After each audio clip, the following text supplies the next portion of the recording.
시청자 여러분 안녕하셨습니까? 주님과 함께 5분 묵상의 시간을 갖겠습니다. 오늘은 열왕기하 23장 말씀을 묵상합니다. 본문 내용은 유다가 하나님을 배역한 탓에 멸망당할 것을 한 요시야는 종교개혁을 단행하고 모든 우상을 제거했습니다. 또한 율절을 다시 지켰고, 그러나 요시야는 애굽왕 바로 느고아와의 전쟁에서 전사하고 말았습니다. 요시야 왕의 종교개혁은 히스기야 종교개혁보다 더욱 철저했습니다. 여호와의 전에서 발견된 언약책을 모든 백성들에게 듣게 하고 그 언약을 쫓기로 한 것입니다. 요시야는 바알과 아세라와 하늘에 이룰 성신을 만든 기구들을 여호와 전에서 끌어내서 기도는 밭에서 불사르고 우상을 섬기게 한 제사장들을 패하고 해와 달과 12궁성과 하늘의 모든 별들에게 분향하는 자들을 패하고 몰록에게 자녀를 드리기 위하여 불사르는 것을 또 금지하고 태양 수레를 불살랐고 아스타롯과 그모스와 밀금을 위하여 세웠던 곳을 더럽게 하고 아세라 목상을 씻고 사람의 해골로 채워버린 것입니다. 얼마나 이방신들을 증오했는가를 알 수 있는 부분입니다. 그는 솔로몬 시대부터 시작되어 므낫세 시대에 극성을 이루던 모든 우상들을 태운 채마저도 부정하다고 여겨서 성박 공동묘지와 베델에 버렸던 것입니다. 그리고 남왕국의 고질적인 죄악인 산당을 모두 제거해버렸고 산당 제사를 주관하던 레위 계통 제사장들을 직분을 박탈해버렸습니다. 또한 그 당시 멀리 퍼져있던 태양신 숭배를 금지시켰고 사람을 제물로 바치던 몰렉 그모스 밀금 신들의 신전을 모조리 부숴버렸던 것입니다. 본문은 그 당시 남유다의 우상 숭배가 얼마나 크게 달했는가를 잘 보여주고 있습니다. 요시야는 개혁 정책을 남왕국에만 극한시키지 않고 북왕국까지 넓혀나갔습니다.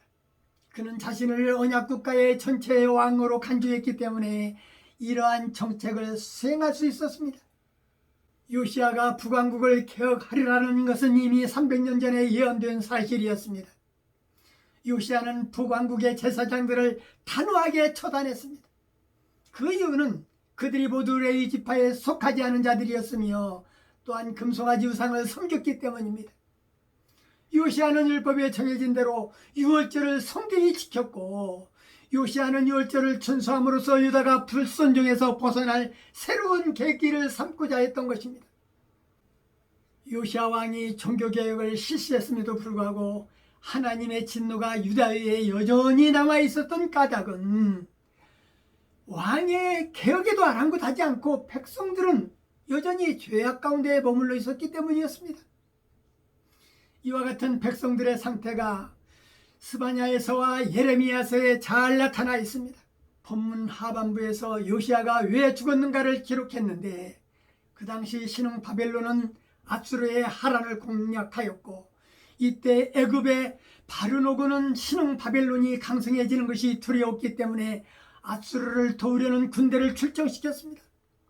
그러나 반아수르 정책을 폈던 요시야 왕은 아수르를 도우려는 애굽 군대를 막기 위해서 무기또에 전투를 하다가 죽었던 것입니다. 요시야에게 네 아들이 있었는데 그중 막내인 요아스가 먼저 왕이 되었고 그 다음으로 둘째인 엘리야김이 마지막으로 셋째인 시드기야가 왕위에 올랐습니다. 이들의 운명은 모두 비참했습니다. 오늘 말씀을 묵상하면서 히스기야나 요시야와 같은 선한 왕들이 때로 종교개혁을 시행했지만 그런 긍정적인 변화는 오래가지 못했던 것입니다. 므낫세와 같은 더욱 악한 왕들이 원상태로 되돌리고 더욱 가증하게 행했기 때문입니다. 결국 하나님은 예루살렘과 성전에서 당신의 이름을 옮기기로 결정하셨고 예루살렘은 타락했고 따라서 여호와의 거룩한 이름이 더 이상 죄로 물든 도시에 계속 머무를 수는 없었기 때문입니다. 하나님의 백성으로서 오늘날 우리들 역시 그분의 거룩한 이름을 지니고 있습니다. 그러므로 우리의 생각과 행동으로 그분의 이름을 모독하지 않도록 조심해야 할 것입니다. 요시야는 여로보암이 베델에 세운 단과 산당을 헐고 불사르고 빻아서 가루를 만들기까지 그렇게 철저히 이방신을 증오했던 사람입니다. 요시야가 훌다의 예언으로 그가 유다의 멸망을 보지 않고 죽은 것은 하나님의 자비하신 섭리였습니다. 여호아스가 부왕의 뒤를 이어 왕이 되었는데 그는 부왕을 따르지 않고 모든 행위가 여호와 보시기에 또 악을 행하다가 애굽으로 잡혀가서 그곳에서 죽었습니다. 권력을 가지면 겸손을 잃어버리기 쉬운 것을 말해주는 것입니다. 하나님은 겸손한 자를 찾으시는 분입니다. 겸손한 자가 하늘나라 제목이 될 수 있는 것입니다. 자신을 낮출 줄 알고 하나님을 높일 줄 아는 사람입니다. 예수님의 제자의 삶을 살기 위해서는 겸손해야 되는 것입니다.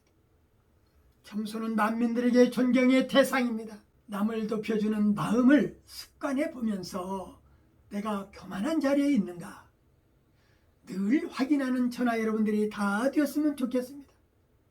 오늘 말씀은 여기까지입니다. 시청해 주셔서 대단히 감사합니다.